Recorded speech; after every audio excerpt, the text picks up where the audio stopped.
Jody liked her apartment. She had a beautiful view to the south. A nearby tree was home to two squirrels. She liked to watch them. So did her cat. Mrs. Neely owned the apartment building. She was an old lady who spoke with a thick Norwegian accent. Jody and Mrs. Neely got along very well. Mrs. Neely said that Jody reminded her of her daughter, who had died in a car crash years ago. Mrs. Neely was a widow. She kept busy by volunteering at the local library and senior center, an excellent baker. She often brought bread and pastries to Jody. "You're trying to make me fat," laughed Jody one day. "How will I ever find a boyfriend?" "I still can't believe that Prince Charming hasn't found you," said Mrs. Neely. "Maybe you're just too pretty and too smart for the young men around here."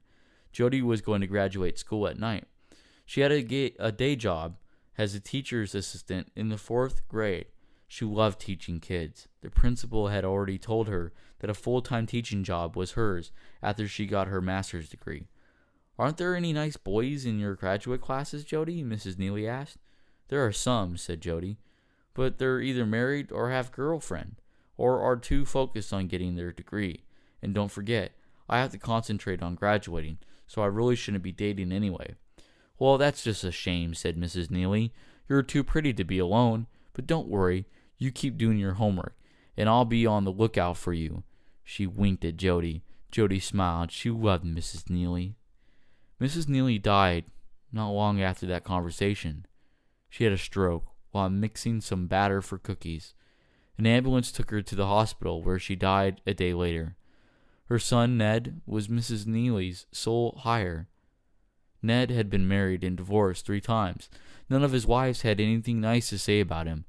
Ned didn't care. He was looking for wife number 4. Ned introduced himself to Jody right after Mrs. Neely's funeral on Saturday. He knew about Jody because Mrs. Neely had told him about her. Ned said he was afraid that he might have double her rent. Also, no pets were allowed in the building. "You'll have to take your cat to the pound," he said. "In that case," she said, "I'm moving out." I was joking, of course. "You're very pretty," said Ned.